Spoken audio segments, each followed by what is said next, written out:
Assalamualaikum warahmatullahi taala wabarakatuh. Bara Sunda di mana wae ayana tepang dangu deui sareng sim kuring mangnana nagon dina pidangan dongeng Sunda anu parantos maneh. Nyandak hiji jejer carios siluman oray bagian anu kaopat. Mudah-mudahan ieu pedaran carios timang sing janten panglipur kawo kalbu panguberah kana manah bara Sunda di mana wae ayana. Sami-sami mikarasep mika cinta kana padaran dongeng Sunda timang ieu. Hancagarapan anu katuna waktos dinten kamari tos dukikeun ka si Cuming sareng Somad nuju ngintip kanu keur tararung nyatana Ahmadi sareng si Jalak pon kitu deui baturna nya baraya tos dukikeun ka dinya. Kintun-kintun mah kaum bara Sunda mang sadayana anu aya di mana wae kitu nya. Utamina anu ti Ciamisna kitu tah, ti Banyar.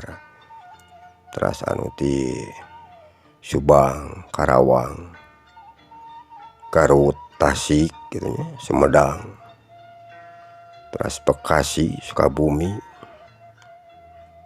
Bogor sareng sagala rupina nu teu acan kasebat ku mang baraya mang haturkeun nuhun ya ka sadayana nu parantos satia manco dina satia padaran dongeng ti mang ieu. Sumangga baraya sapados tanyang kolong teuing kana waktos di padaran jejer carios siluman oray bagian kaopat ku Mang Sujadi teraskeun deui wilujeng ngadangukeun.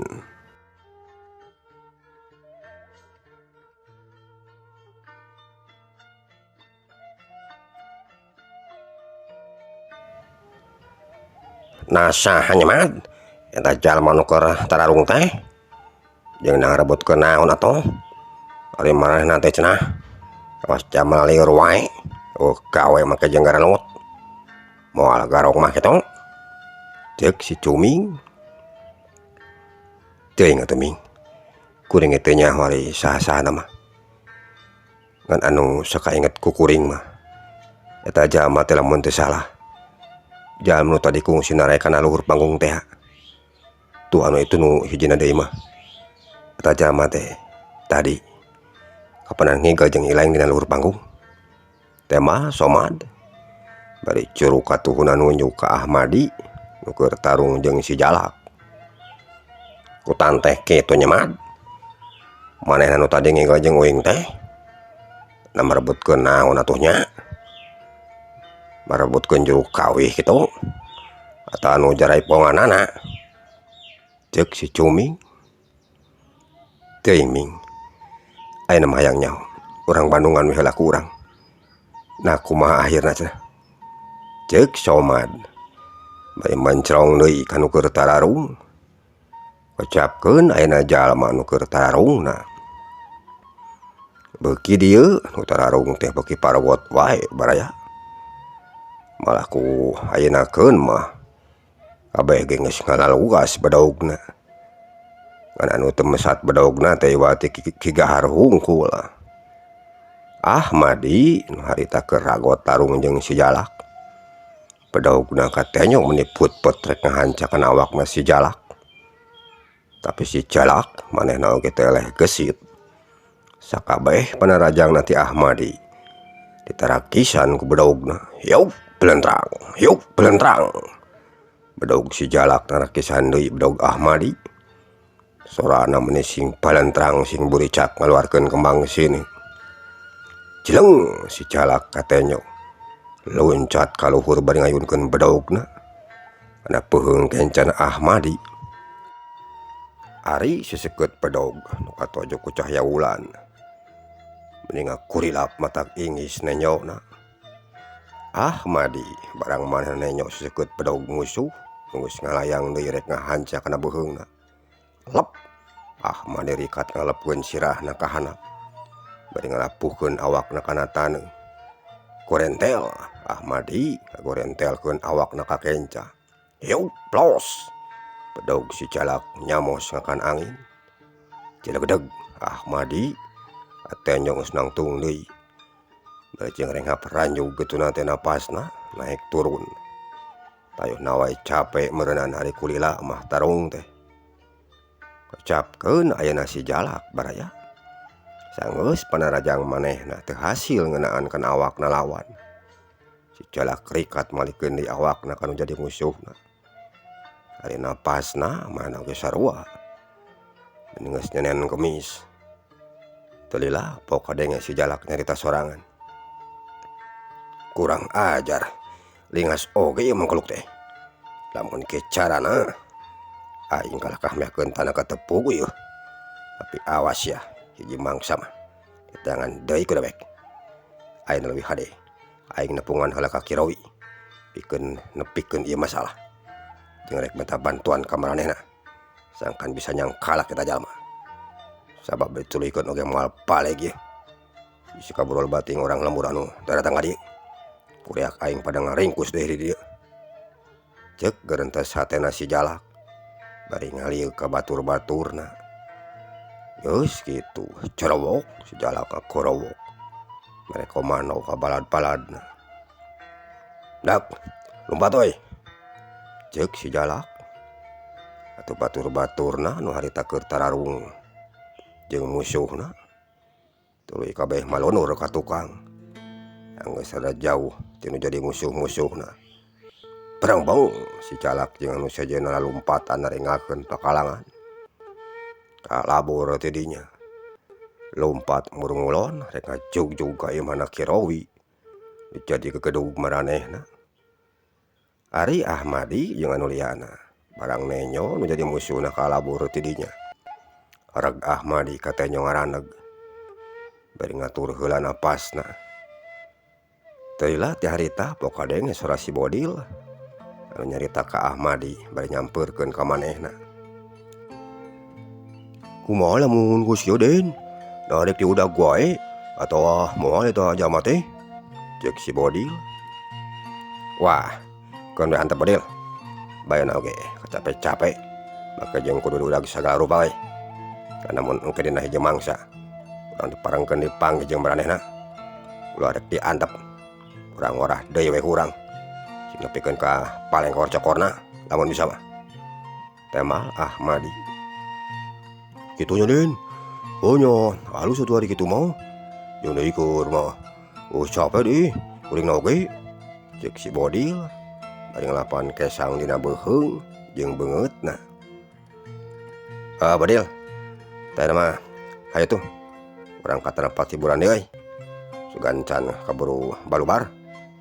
Ceuk Ahmadi bari ngasupkeun heula bedaugna sarangkana. Geus kitu, mana leumpang ninggalkeun kebon awi rek mulu deui ka tempat hiburan. Dituturkeun ku Ki Gahar jeung anu sejenna. Ari Somad jeung si Cuming sanggeus Ahmadi jeung baladna sing ngaleos teh dinya. Anu duaan carangkat tina dongkona, tuluy kaluar tina jero rungkun. Bari narenyokeun ka Ahmadi jeung bana baturna. Anu beuki lila teh, beuki jauh wae naringakeun kebon awi.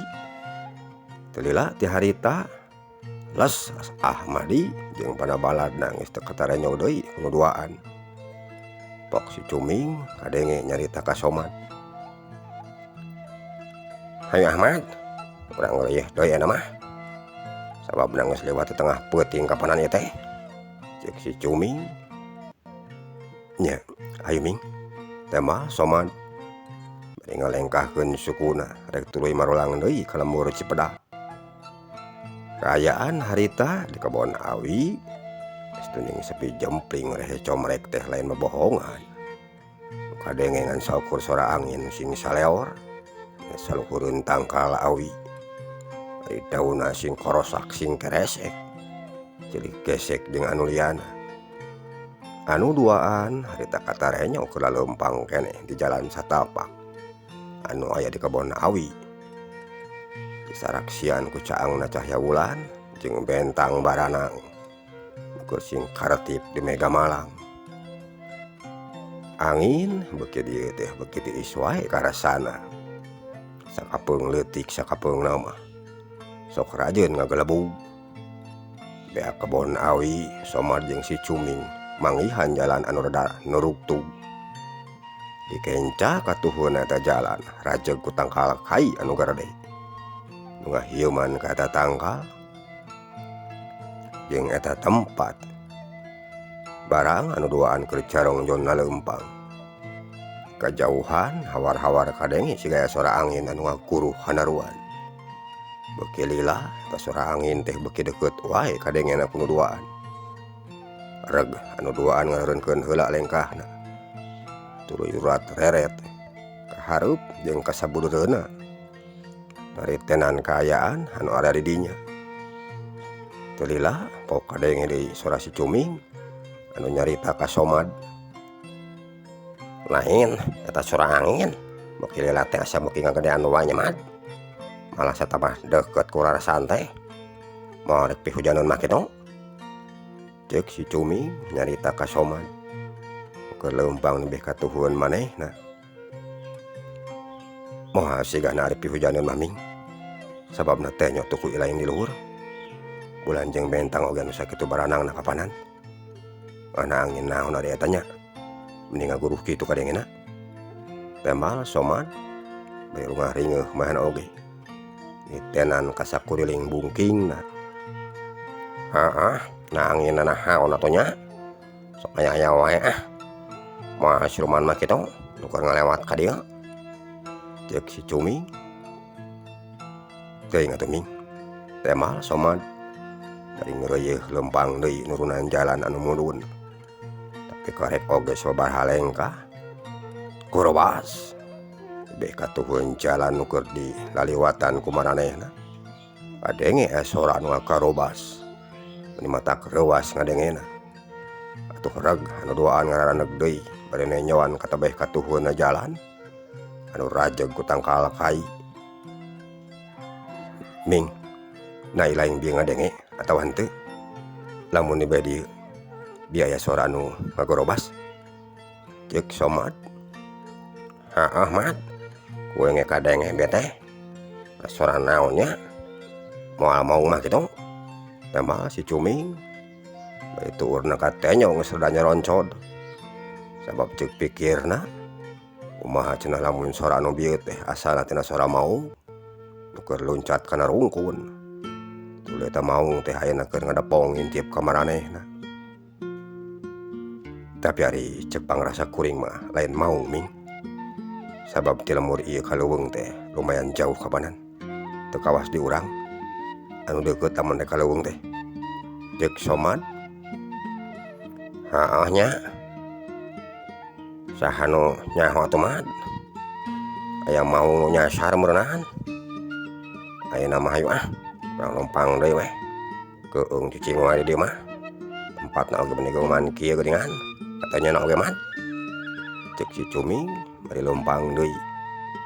Somad maen oge sarua leumpang di sagadengna si Cuming. Nurunan di jalan satapak.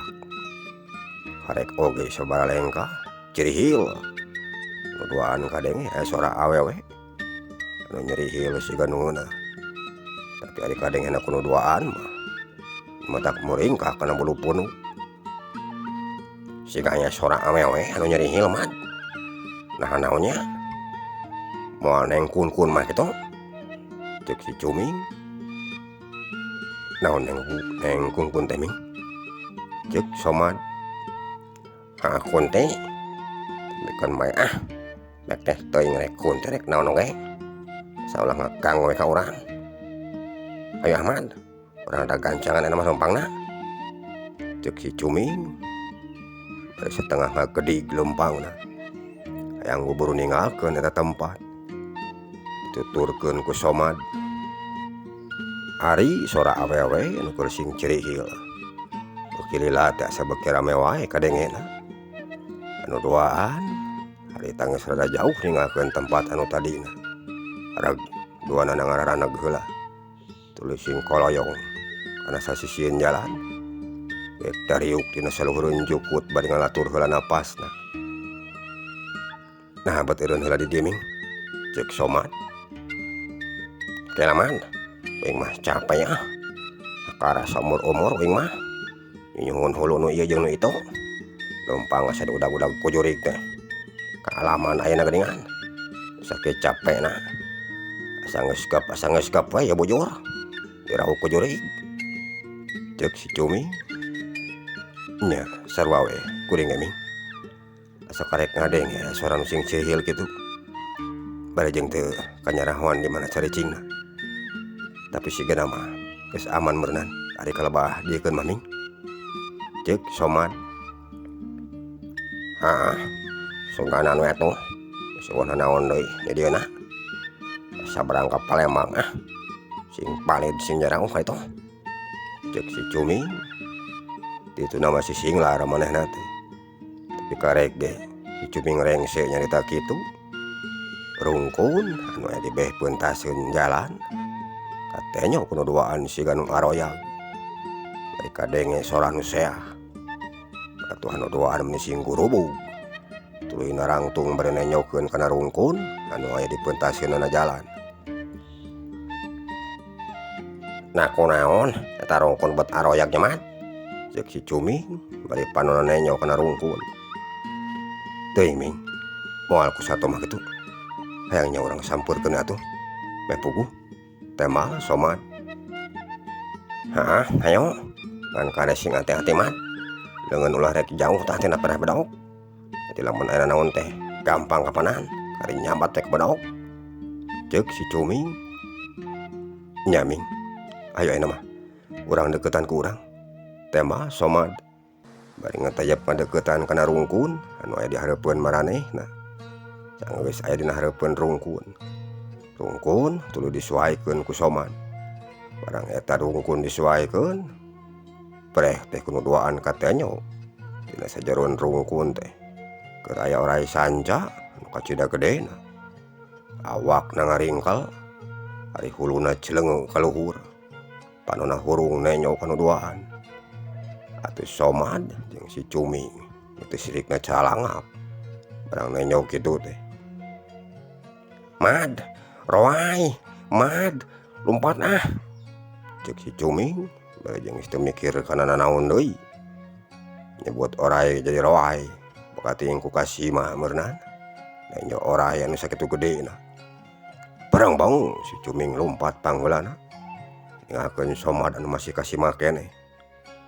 Si Cumi lompat na teu sirikna notog-notogeun maneh. Tunggul dirarut catang dirumpak. Geus teu nolih deui kana nanaon. Bakating ku sieun jeung soak nenyo oray anu sakitu gedena. Ari Somad barang nenyo si Cumi geus lumpat ti dinya. Manehna kakarek sadar kana bahaya. Somad tuluy unur-unuran ngajauhan ka eta oray. Ari oray harita keur ngaringkel. Manehna ngudulan heula awakna. Logodor nyampeurkeun ka Somad nu keur unur-unuran bangun sieun. Sanggeus aya di hareupeunna Somad. Eta oray tuluy eureun. Ai huluna cileungeuh deui barejeng nenyo ka Somad. Sahari anjeun. Na anjeun sato biasa atawa bangsa siluman. Lamun anjeun sato biasa nu rek boga niat jahat ka kuring. Halik ka ditu nyingkas ya. Sabab bisa dibinasa anjeun ku kuring ku ieu bedaug. Tapi lamun anjeun ti bangsa siluman silemin, anjeun ulah rek ganggu ka kuring. Sabab kuring jeung anjeun teu boga urusan naon. Ayo ka ditu nyingkah. Ceuk Somad bari serepet kaluas bedaugna. Ari oray barang Somad nyarita kitu teh manehna siga nu ngarti. Tuluy awakna diringkelkeun deui. Uluna nanggeuh dina saluhureun awakna.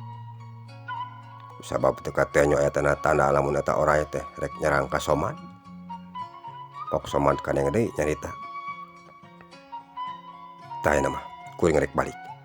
Anjeun mah di dieu nya. Ulah rek nuturkeun ka kuring. Ceuk Somad bari ngajauhan ti dinya. Sanggeus rada jauh, Somad leumpangna teu sirikna setengah lompat. Sabab hayang buru ninggalkeun eta tempat. Barejeng tuluy ngaliekan ka tukang. Bisi oray nuturkeun ka manehna. Tapi tetela diliekan teh nuturkeun. Sanggeus asup ka jero lemur. Dinya kasampak ka si Cumi nu keur ngalungsar dina sahanapeun tangkal kai. Bari nyarandekeun awakna. Ayeuna pasna katenyo menireng hapranyu turun naek. Tayohna wae capek meureunan balas pilumpat. Dek Somad diuk sagigireunna si Cumi. Tilapok si Cumi kadenge nyarita.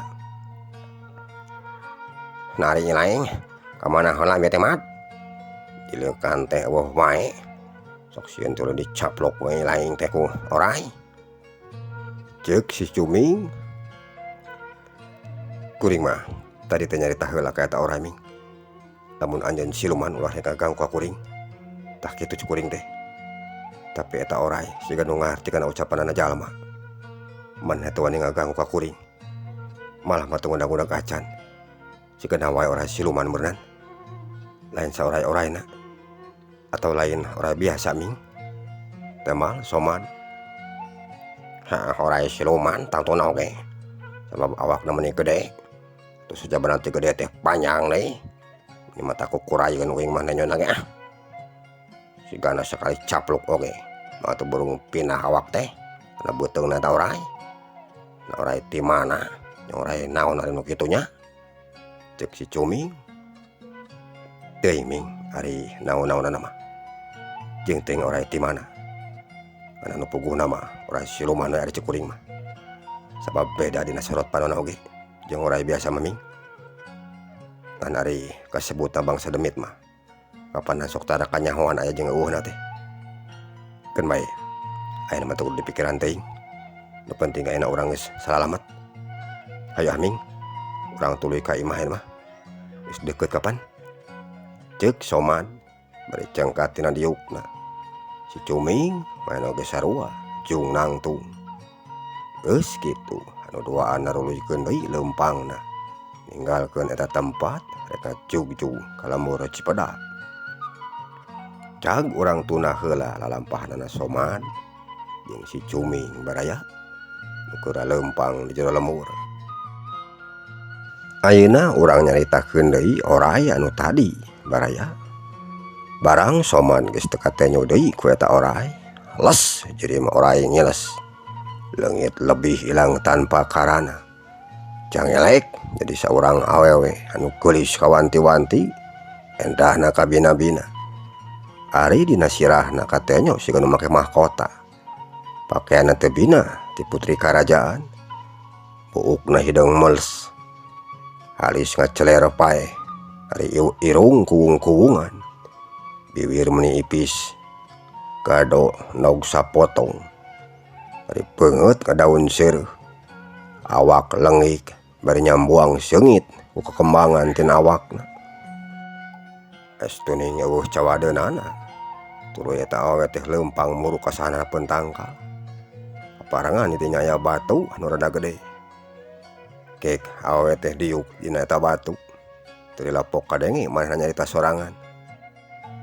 Nah saha lalaki anu bieu teh nya? Aing ngarasa kataji ku manehna. Nah urang mana manehna teh? Asa kakara aing mah nyona oge. Saela aing sok ngalalana ka alam manusia. Karek manggihan lalaki anu matak nari kana ati aing. Hayang nyaho ku aing rek ditaluntik eta lalaki teh. Sanu nyaho manehna can boga pamajikan. Nya mending rek dituturkeun weh ku aing. Ceuk eta awewe nu katelana Putri Mega Kancana anu asalna ti karajaan siluman oray. Les jadi Putri Mega Kancana ngiles. Tuluy ngaciri menjadi angin. Eta angin tuluy nuturkeun ka somad. Nu keur leumpang ngajauhan ka manehna. Ucapkeun deui ayeuna somad jeung si Cuming. Nu harita duanana keur masih keneh laleumpang di jero lemur. Tira wanci jeung ari leutik anu duaan antuk naranyog deui ka lemur Cipedak. Si Cuming manehna mah tuluy balik ka imahna. Pon kitu deui somad. Sarua mah anu oge tuluy mulang ka imah nu jadi kolotna. Sanggeus adi buruan hareup imah nu jadi kolotna. Somad tuluy keketrok kana panto. Bray, panto imah aya nemu ka ti jero. Sing horeng mangsa hudi pisan. Bapana somad anu muakeun pantona teh. Geuningan hidep jang. Nah, penting-penting teuing. Ari balik teh hariwang bapa mah. Tah di ditempuan can aya wae mulang. Ceuk mangsa hudi bari molongokeun pantona. Muhun, punten Pak. Margina mete di jalan aya sakedik halangan. Temal somad bari asup ka jero imah. Geus kitu, geuk sila dina palupuh. Bangsa Hudi sanggeus manehna nutupkeun heula pantona. Kek main oge sila dina palupu. Pok kadenge deui nyarita. Nah, ya halangan naon kitu Jang? Di mata klarewas teuing ngadengena oge bapak mah. Cek Mang Sahudi nanya kalau jadi anakna. Kieu Pak, cariosna mah. Tadi waktu abdi sareng si Cuming bade aruwih ka dienakeun. Abdi duaan dipegat heula ku jalmi-jalmi anu nuju tararung di kebon awi Pak. Atos-atosna kitu abdi sareng si Cuming barang nuju marapah diganggu ku mangrupi-rupi suara anu arane dugikeun ka menakanana oray dina salabeteun rungkun anu kacida ageungna. Tah kitu cariosna Pak. Ceuk Somad caritakeun sacara garis badagna kan jadi bapakna. Naon rupa anu kaalaman ku manehna jeung si Cuming. Kutan teh kitunya Jang. Be, aya-aya wae atuh nya. Tapi keun weh. Da usah babaena mah hidupna oge teu kunaon jeung geus aya deui di imah. Hatina geus salamet. Jadi teu kudu dipikiran teuing. Anu ke deui mah lamun rek init-initan kanu jauh teh ulah rek duaan teuing ti dieuna. Kudu ngalabring jeung batur we jeung nu sejen. Kajaba lamun deukeut. Lain kuna naon Jang. Bisi tari sakalieun kawas kieuna. Dina aya nanaonna teh meureun moal rek harewang teuing ari loba batur mah. Cek Mang Sahudi. Muhun Pak. Teh mah Somad. Hanya kitu we eta mah. Tatu ayeuna bisi deprek dahar heula mah jeung we ka pawon. Apa rek tuluy kangon ieu teh. Cek Mang Sahudi. Muhun, mangapa?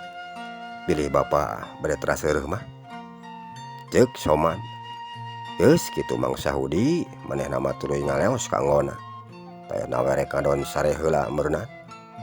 Ari Somad manehna ngoloyong ka pawon. Tuluy kokoreh kana boboko jeung tetenong. Kaayaan dina peuting harita kacida ti isieunana. Sabab jalama anu ada di eta lemur saurang oge geus eueuh anu nglampreng. Sigana wae keur sarare. Kadenge di saluareun imah ngan sakursing saleorna suara angin anu narepakeun tatangkalan. Jeung ngikrikna suara jangkrik anu araya di satukangeun imah nu ngeusian kana simpena peuting dina mangsa harita.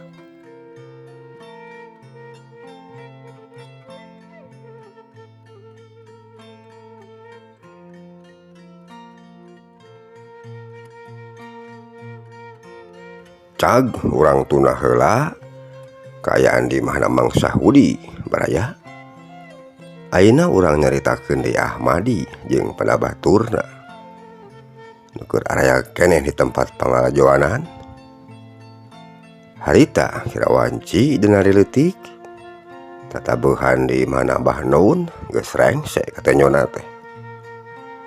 Ahmadi jeung padabaturna tuluy maranehna sing laleos. Ringgalkeun imahna Abah Nun. Rek kanon marulang deui ka lemur Cihaur. Ka imah jadi kolotna. Dipirig ku hilirna angin peuting, dikendangan ku suara jangkrik anu disarada di sapaparatna jalan. Mitina mah nu marulang ti pangalajoanan teh. Nu sing ngarareut sing alabring. Bajeng sing kecewis ngaramongkeun kana tatabeuhan anu bieu karek dilalajoanan ku maranehna. Ngan ku sabab marulangna teh ka masing-masing lemurna. Nu antukna nu lempang di jalan teh beuki dieu beuki ngorotan. Nu aya ngan kari Ahmadi jeung baturna hungkul. Anu tujuhan nu keur lempang ka lembur Cihaurkeun. Teu kacatur lilaan di jalan. Ahmadi jeung padabaladna katenya geus aranyog deui ka puluhan hareup imah menjadi bapakna. Tuluy maranehna sing koloyong kana kursi anu araya di tepas imah. Kek dariuk dina kursi bajeng ngarelap kesang dina beheungna. Teu lapok kadenge suara si Bodil anu nyarita kaki gahar. Lain ari tadi Zaman mutararung jeung urang teh nah kira-kira urang mananya Ki Gahar. Nah Ki Gahar nyaho tuh? Tanya si Bodil. Teng, dewek kita nyaho Bodil. Ari orang mana nama. Bae na oge, maka yang dipikiran segala rupa tuh. Kon we antep. Tema Ki Gahar. Nya ari ku kitu namo. Ani si we mulane teh ngakalakeun ka urang-urang Ki Gahar. Sabab beda dina congosna. Jadi maksud kuring teh meh puguh we udagna. Cek si Bodil. Wah, kan we aya halusna. Lamun nyata mah maranehna teh rek kalahkeun ka urang. Naon hesena urang ayeuna deui we atuh ku urang Bodil. Cek Ki Gahar. Teu ti harita kulutrak panto imah anu muka ti jero. Sing horeng Ki Daroji anu mukakeun panto teh. Tuluy imah na kaluar ti jero. Tayona wae mana teh keur sare harita. Kan kagareuwahkeun ku nu keur singgah renang di tepas imah. Ki Daroji milu diuk dina kursi. Geus kitu pok kadenge manehna nyarita. Korek balik sia teh Ahmadi. Cek Ki Daroji nyarita keur jadi anakna. Nyatana ka Ahmadi keur diuk teu beh kencaeun manehna. Nya Pak, korek balik pisan kuring teh. Temal Ahmadi. Doh, kumaha rame tetabuhana. Jeung nahu kajadian naon. Jadi tuna. Cek Ki Daroji. Rame ari tetabuhana Pak. Nanya akal we. Kuring keur genah-genah teh ngegol dina luhur panggung. Baca manungin gara-gara ka kuring. Antukna kuring jeung anu sejenna nepi ka tararungna kapanan. Jeung eta jama teh. Manehna oge mau batur Pak. Tak kitu. Temal Ahmadi. Kutuan nepi ka tararungna sileng teh Ahmadi. Nah urang mana cenah eta jelema na. Jeung lasahan we. Cek Ki Daroji. Teu apa ari kuring ge Pak, urang mana nama. Anu pokona mah maranehna kalabur we ninggalkeun pakalangan tadi teh. Temal Ahmadi. Oh nya, syukur ari kitu mah. Artina si laeng teh boga pangabisa jeung teu ngerakeun. Dari si laeng apal Ki Gahar. Urang mana cenah eta jelema teh. Cek Ki Daroji bari ngarareat ka Ki Gahar. Teu apal kuring ge, juragan, ari zaman mah. Tapi keun we lah. Lamun aya naon deui mah kuring mah rek cicing atuh. Diberesan ku kuring mah. Temal Ki Gahar. Oh nya, halus ari kitu mah. Pan kade sing kudu waspada sia ti ayeuna ka hareup mah. Isi eta jalma nu geus taribut jeung si laeng kabeh teh kakalahkeun deui. Tak kitu ari teu dewek mah. Ceuk Ki Daroji. Nya kan. Tang tuku kuring oge berarti perhatikeun ada masalah nu kitu mah. Temal Ki Gahar. Cag urang tuna heula ka ayeuna Ki Daroji jeung anu liana. Ayeuna urang nyaritakeun si Jalak jeung pada baladna baraya. Anu tadi tararung jeung Ahmadi pon kitu dibaturna. Harita sanggeusna si Jalak jeung anu sejenna naringgakeun pakalangan. Maranehna tuluy lalempang murukai mana Ki Rowi anu aya di Pasir Beurit. Sanggeus ngalewatan menang sabaraha lemur antukna si Jalak jeung si Jabrig oge nu sejenna. Haranya uga Pasir Beurit tempat cicingna Ki Rowi. Si Jalak tuluy nyampeurkeun kana panto imahna Ki Rowi. Geus kitu manehna keketrok kana panto bari nyalukan Ki Rowi. Buka panto. Ye kuring jeung barudak ye. Cek si Jalak. Bari tuluy ngetrokan kana panto.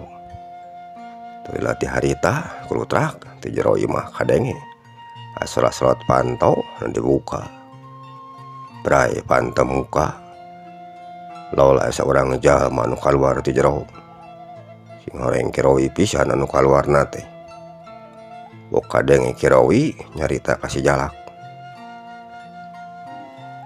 Kanean si laeng Jalak. Nah oya kieu geus marantok deui. geus hasil gagarung teh ceuk Kirowi.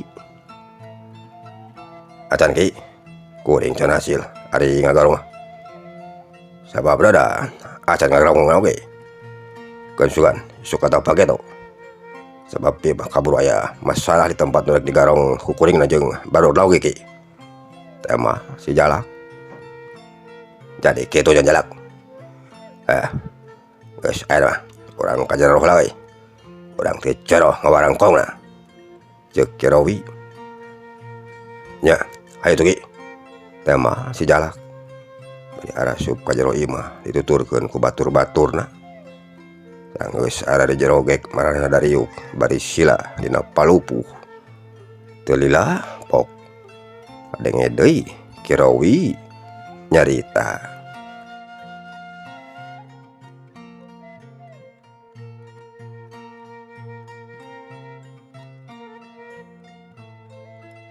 Bara Sunda musaki heula jagara pandongeng dina jejer carios siluman orai bagian anu kaopat insyaallah bagian anu kalimana menawi parang kumang sejadi teraskeun deui dina waktos anu sami mangaturkeun nuhun kana sagarupi peratosanana mang nyuhunkeun diapunten bilih wae seueur kalepatan dina midangkeunana mang saja pamit kasadayana wilujeng kantun per mio.